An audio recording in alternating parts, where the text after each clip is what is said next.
Yes. Yeah. So that was the tiny vervain seeds there. Now we're going to show you how we're planting the bigger, some seeds that are bigger in size. And these ones we've got here are marigold or Calendula officinalis, which is really well loved garden plant that we use medicinally for lots of things.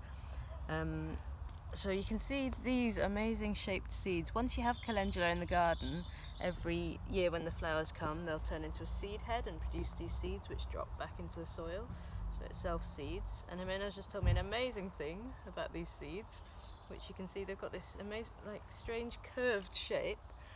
And she says it's because they're shaped that way, they've evolved that way so as to look like grubs, so that birds will carry them away and they'll spread around. That's amazing. Cool fact. So, with the larger sized seeds, what we do rather than just spreading them over the surface of the soil, what we're doing is actually pushing them in to the depth of the seed. So I'm just pushing them in with my finger like that and covering them up.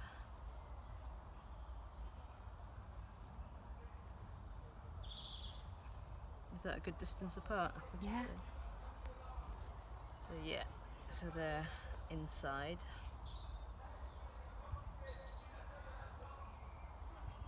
And then when that's done, we'll give it a good water again.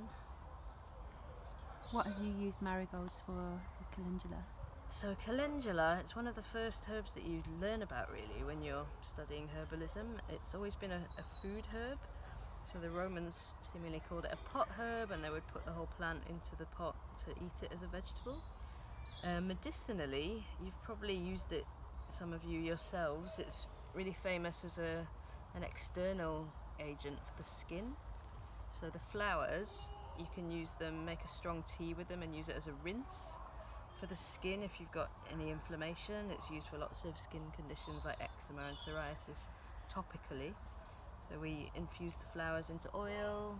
You can use that oil to make a balm or a cream, because the flower itself has got lots of good properties, like it's antiseptic, it's got resins in it that are quite strongly antifungal, but it's also used to promote healing, as in it's got compounds that will help tissue that's damaged to reform, for cells to kind of generate again.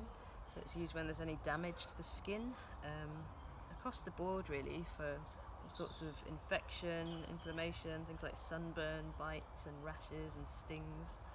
We use calendula for on the skin. But internally it's really valued because it's a bitter, it tastes bitter when you drink the tea of it. You can just put the petals in food, put them in your salads, and they bring this kind of strong golden colour and taste of the summer and the sunshine.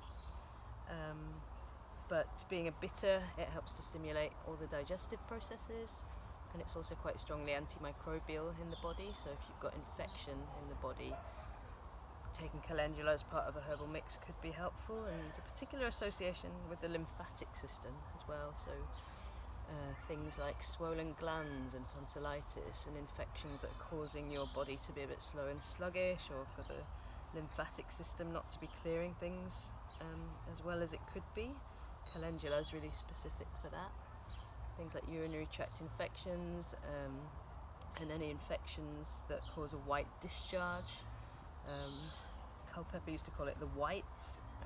This plant is also specific for, and it's really easy to make a tea with it. You gather the flowers, you can dry them to store, or you can make a tea with the fresh flowers and drink it. It's a safe one to take on a daily basis.